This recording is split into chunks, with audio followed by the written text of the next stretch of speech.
Hi, third graders. It's day 2 of our at-home learning. I hope everybody was doing their work yesterday, but that you also got to play your games, do your fun stuff too. Today, we're going to be doing something that's a little bit more of a review, which I thought would be nice for your families because this is something that you should be able to do independently. We're just going to review 2 suffixes today from our skills workbook. So this means that we are going to be looking at the suffix y and the suffix al. So this means that you guys already know how to use these. You already know what to do. This is just extra practice to keep it fresh in your mind. Now, if we remember, suffixes go at the end of the word, but they can only be applied when it is a root word that can stand on its own in front of it. Now, in this case, both of the suffixes that we're going to be using only apply when there's a noun and then it becomes an adjective when you add the suffix. Let's think about the y suffix. If you take the word salt, which is a noun like the thing that we use when we're cooking, and then you add the y suffix, it becomes salty, making it an adjective to describe something that has salt added to it. You guys got this. I'm not worried about you. Now, let's talk about the suffix al. This one is a little bit more complicated just because some words have to be changed in order to add the suffix, but you guys, once again, have done this before. Let's think about the word tradition, which we know all about in 3rd grade because we did a whole module all about people's traditions. So when you take the word tradition, the noun, and then you add the al suffix, it becomes what word? Traditional. So now we could use the word traditional in a sentence to describe something that has been done as a tradition for many generations. You got it? I think you're going to do a great job. This worksheet has a front and a back. It is worksheet 4.3. So really quickly, let's flip and make sure we know what page this is going to be on. So this starts on page 29 in your workbook. So let's look at number 1 together as you get started. So number 1, when the directions tell us to add the correct suffix to the root word provided, write the new word in a sentence. You guys love these because you get to make your own sentences up. I know how creative you are. Number 1, the root word is mess. If we're going to add the y or al suffix, which one will we choose? Okay, have I ever heard the word messel? No. So I'm going to add the y suffix, making the word messy, and I'm going to write that on the line. Then where it has multiple lines listed, you are going to use the word messy in a sentence. Now, who can come up with a sentence that has the word messy in it? I'm sure many of our families can. I know for me, when I was a kid, my mom would come in and say, your room is too messy for you to go outside and play. So I could write, your room is too messy to go out inside and play on my lines. So now I know you guys know how to do the rest of this worksheet, so you are set to go. And that's our skills lesson for today. So remember, that's worksheet 4.3. Now, who's ready for a read aloud? Today, I'm going to start with the one and only Ivan, and then I'll move to Tales of Marigold. How? It takes a long time, but Ruby finally returns to sleep. Ivan, Bob whispers, yawning. What you said about the zoo. How are you going to do it? Suddenly, I feel as if I could sleep for 1,000 days. I don't know, I admit. You'll think of something, Bob says confidently, his voice trailing off as his eyes close. What if I don't, I ask, but Bob is already asleep. His little red feet dance, and I know that he's running in his dreams. Bob and Ruby sleep on. I don't sleep. I think about the promise I made to Stella and the pictures I've made for Ruby, and I remember. I remember it all. what they did. Now, this is going to be one of the flashbacks in the story going back to Ivan's childhood. We were clinging to our mother, my sister and I, and then she was gone.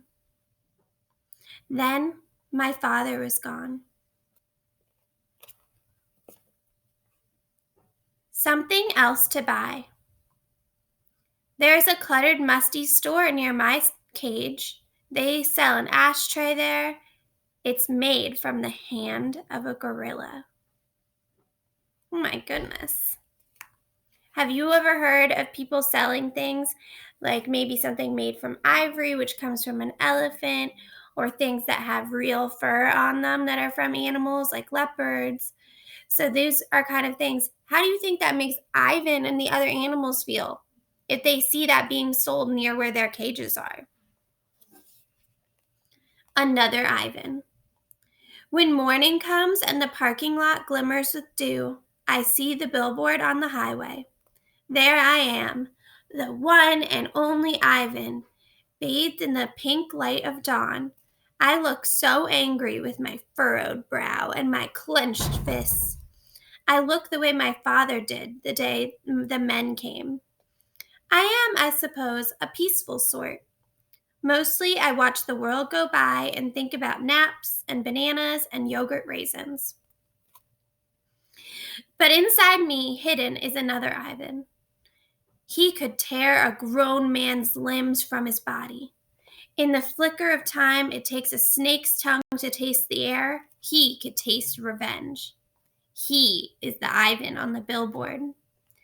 I stare at the one and only Ivan, at the faded picture of Stella, and I remember George and Mac on their ladders, adding the picture of Ruby to bring new visitors to the Exit 8 Big Top Mall and Video Arcade. I remember the story Ruby told, the one where the villagers came to her rescue.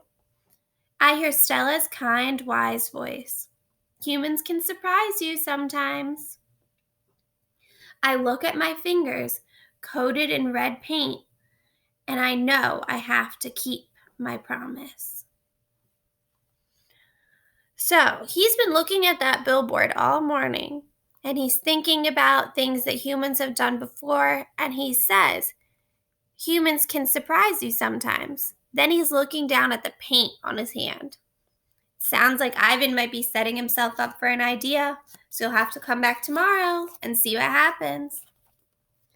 Okay, 111, it's time. Oop. Tales of Marigold. You guys are such troopers with this book. It is so big, but we are more than halfway through the second book in here. Living in a castle might not be what you expected. That's what Mrs. Clover says. And that's what I'm finding out. Now that you mention it, I might be just about ready to go home. Too bad this pretty castle isn't being better run. I know what you mean, Marigold said. Sometimes I've wondered why everybody here doesn't just rise up and grab the queen and carry her down to the dungeon. Really? Lazy Susan put down her scrub brush. I've wondered that too. I guess everybody's afraid of her, and there probably are some who would support her, and the risers up would have to be afraid of them too, if anybody else knew who they were. Do you think Rollo would be one of her supporters? With all his guards and archers? That would make a mutiny a lot harder, wouldn't it? It's hard to tell about Rollo. His wife Meg is one of the kitchen maids, and to hear her talk, he's a big pussycat at home. Just a little jealous. But he loves being captain of the guards almost more than he loves Meg. Though she says sometimes he doesn't feel good about doing things that the queen orders him to do. But maybe he'd support anybody who'd let him still be captain. What if somebody sweetened that deal a little bit? Gave him a fancier uniform and a more important title and a bigger horse? From what I hear, I think he'd like that a lot, says Lazy Susan. What if I told you there was a plot forming to get rid of the queen? Would you be interested in joining in? If the answer is no, I'll deny I ever said such things to you. Lazy Susan thought for a moment.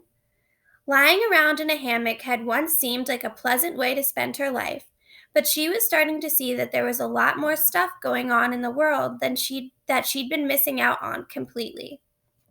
Some of the stuff was hard and unpleasant and even dangerous, but it was much more interesting than laying in a hammock. And what could be more interesting and dangerous and hard and sometimes unpleasant than a revolution? Might as well start in with her project of living a fuller life with the wildest thing possible. Sure, she said, count me in. If ever there was somebody just begging to be deposed, it's Olympia. Oh, great, Marigold said, clapping her hands. Do you know anybody else who we can count on for sure? I haven't been here long enough to know that many people, but most of the kitchen staff seems pretty upset with Olympia. And the way that she wants special meals in the middle of the night, or orders a dish, then finds something wrong with it and throws it on the floor. That's just rude. You're right, Marigold said, hoping she'd never done anything so impolite or spoiled or discourteous. Being royal could turn into a bad habit if you ever forgot, even for a minute, how fortunate you were. It was good to remember that a rebellion could be brewing at any time. It was good, too, to remember how hard a lot of people had to work to keep a kingdom running well, and that it was simply good manners to let them know from time to time how valued they were. Well, do you think you could do a little inquiring? Subtly, of course. In the next day or so and find out how much support there would be for a revolution? And I will, too. I'll do my best. But as long as we're stuck in here with these pots all day, there isn't much we can do. Well, let's get these pots taken care of and get out of here, Marigold said, taking up a scrub brush and starting in with a vengeance on a particularly nasty accumulation of dragon fat. As she scrubbed, she thought about Olympia as a nice person named Angie, and she had trouble believing that was ever possible. Oh my goodness, they're planning a revolution over there. And so now Marigold's in the castle pretending to be a maid, and Ed, Magnus, Christian, and King Swithbert are waiting for her to come back. And so now it seems like they think Rollo might be in on it. Man, this is crazy.